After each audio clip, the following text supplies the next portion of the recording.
Hi, I've had a plan for a while to make a fermentation fridge, like lots of home brewers do. So I managed to pick up a nice little fridge yesterday. Wife saw it on Gumtree, only 20 quid. It's about 18 months old. It's quite a small fridge, but the fermentation desk fits in there fine. So we've got our fridge. We need something to control it with. So I got the Inkbird STC 1000 to do the temperature control. Instead of buying a project box, I've made a box, so I've got a bit of ply that I'll put everything in, and just so it looks nice and neat.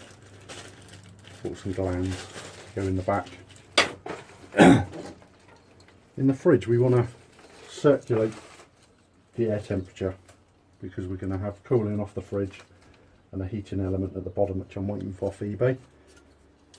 So to do that, I've got an old computer fan. Should move the air around, and as that's 12 volts, I've got a little box there off of a Virgin set-top box that's down to 12 volts. So that'll be our transformer. So we can get rid of a few things, don't need the shelves.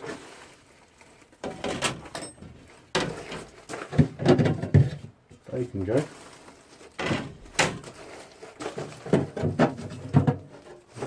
Bucket there. And all these little bits on the door tray.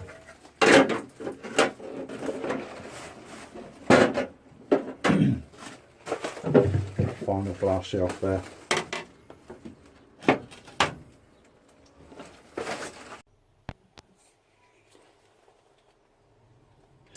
Inside the fridge we've got this control unit.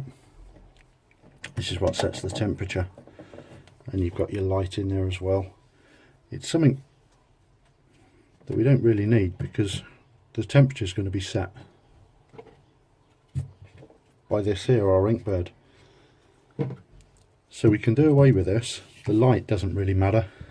We might be able to fit a light a bit later on, but it's fairly simple to undo this. I think we'll probably take that off first. Find something to prise the control off. Go around a little tub for screws. Undo that as well.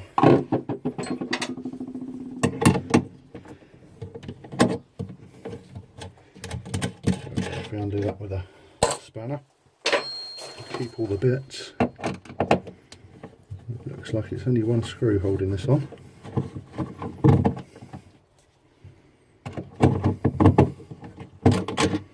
There we go. Save all our little bits. So this has got our light assembly in. There we go. So there's the bulb. I'll probably pop the bulb out. I think it's broken already. Yeah, bulb's broken already. That's me bouncing it around, I think. So there's our control. This bit here, this has just got a switch, acts as a switch really. The temperature control. So if I take these off, that's an earth.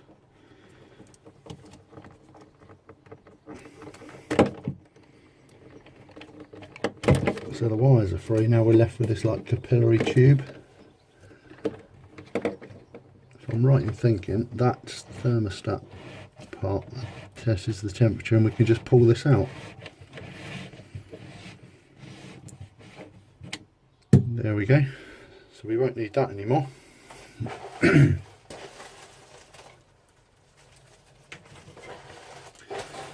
So we've got an earth. Grey there. That's probably a feed coming up from the power at the back, probably with another feed attached to that that goes to this door switch, just to form a switch to break the circuit for the light, otherwise it'd be on all the time. As I said, we don't really need these, and if we're really careful, we might even be able to use this as a route to get some cables in, like maybe the thermostat for the Inkbird. Might be an idea. I'm not going to cut any of these at the minute, just want to really make sure what they are before I do. But if I join these two together like that, that will turn the fridge on. That bypasses the switch. I'll turn the fridge around just so we can see the back and where the controls are, where all the cabling comes in. Just on here there was a little tray.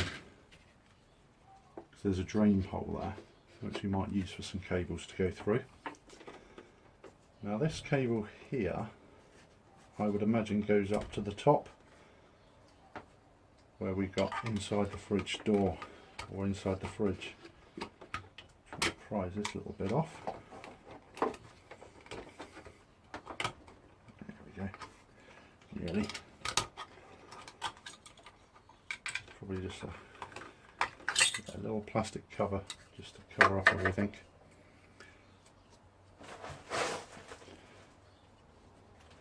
That's where they'd fill the refrigerant, so we don't want to damage that at all. So we've got some wires coming in. That's our main cable in the bottom. So that's our main cable coming in. The neutral, the live. As I suspected, the live then connects onto this kind of maroony colour red one that goes up to the switch inside for the thermostat. And then I think he must come out as the blue, maybe. No, he doesn't. He comes out as a grey, doesn't he? So if we connect this ready maroon one to, or the feed, the brown, the live, if we connect that onto there, that will permanently keep the fridge on. The earth cable we don't need up the top anymore, nor do we need that ready colour one or the grey one. So if you give me a sec, I'll just swap all them over and we'll see how we do. Right, it's taken me a little while. I just connected these back together again. So we've got the grey one at the top and the blue one at the bottom. So the grey ones are live and the blue ones are neutral, just connected with the 10 amp connector block there. Hopefully all that will fit back behind the little cover. The extra addition that I've put on is this little lead here, which I've just taken off the 3-pin plug on the end, or socket on the end, plug on the end, cut it short and wired it in with this. The reason being, when we want to put our fan in the fridge, it's a 12 volt fan, so what I've used there is just the little transformer that you get with a Virgin TV box. You get them with lots of other little things, and eventually what I'm going to do is cut this, work out which is positive and negative, and then we can connect that onto our fan a bit later on. But now all I've got to do is try and jiggle this back on and fit in there. Right, managed to get the cover back on, so that makes it look nice and neat. It's obviously safer there because there's no wires exposed. So we've got our little connector here to plug in, and then we've got these wires here, the ones that go up to the top. I'm quite curious to see whether I can manage to get one of the wires out, because I was hoping to put the thermostat, the temperature probe cable up one of them. But what I might be able to do, they all seem really tight. I don't think I'm going to get them out. So I'm thinking they're not really going to be a lot of good to me. No, they're definitely jammed in tight. So I don't think they're going to be a lot of good to me there.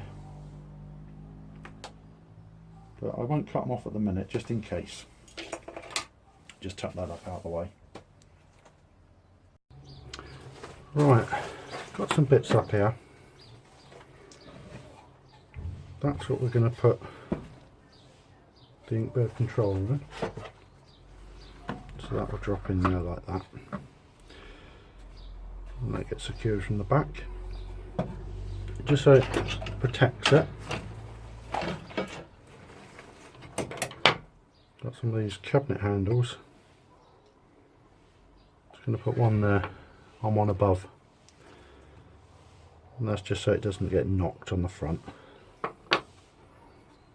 The other thing I'm going to do, is I want to try and keep it as neat as I can. I'm going to use these chop blocks to do all the connections inside. And I bought some of these glands to put the cable in. As you can see, they're not deep enough to go in there. So what I'm proposing to do is drill a hole that's a little bit smaller than that, push them in, maybe screw them in, and then use some glue. And that should keep it nice and tight and look neat. So first of all, we've got to find out how big that is. That's 12mm. So I look for an 11.5mm drill. I can drill some holes in the back for the cables. So be back in a sec. Right, we've done all the wiring. The only thing I haven't got at the moment is the heater. So this one, this side, is our feed. All nice and tight. And earth. This one here, this side, is for our cooling side. And then we've got our live there to come in for the heater side. And that's to power this little unit.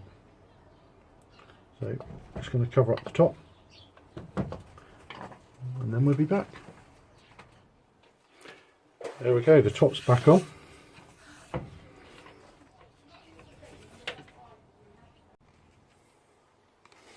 Okay, I've literally just plugged it in. I can't see that, can it? It's too bright. Let's bring the control box over here a little bit.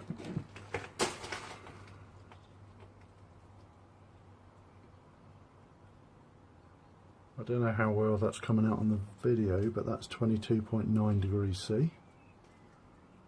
And it's on the cool cycle. And I've just heard the fridge bit kicking in.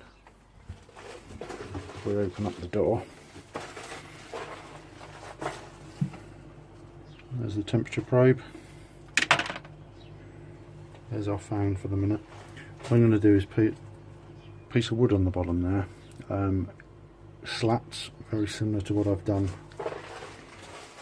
here, but with wider gaps, as I've got some of that in the shed.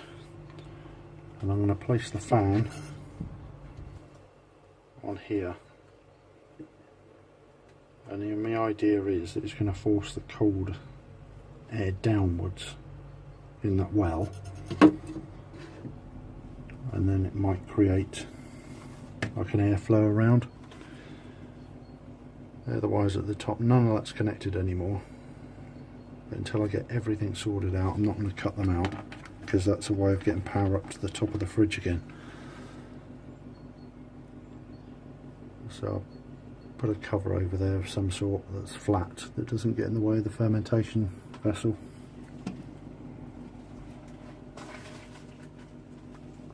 And whilst this is doing its thing, just leave that probe down there. We can shut the door.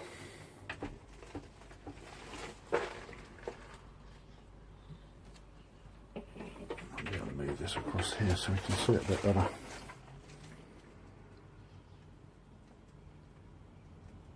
It's definitely getting colder in there. down 1/2 degree there.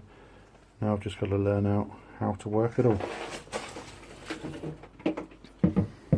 I've left all the cables as long as I can,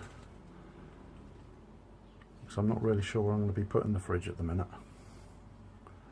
But we'll work that one out. Well, I've now finished everything I can for today. I've just got to wait for the heater element to come, add that into it. It all seems to be working alright. It's on at the minute. Temperature's dropping as it should do. Just got to familiarise myself a little bit with how you control the unit.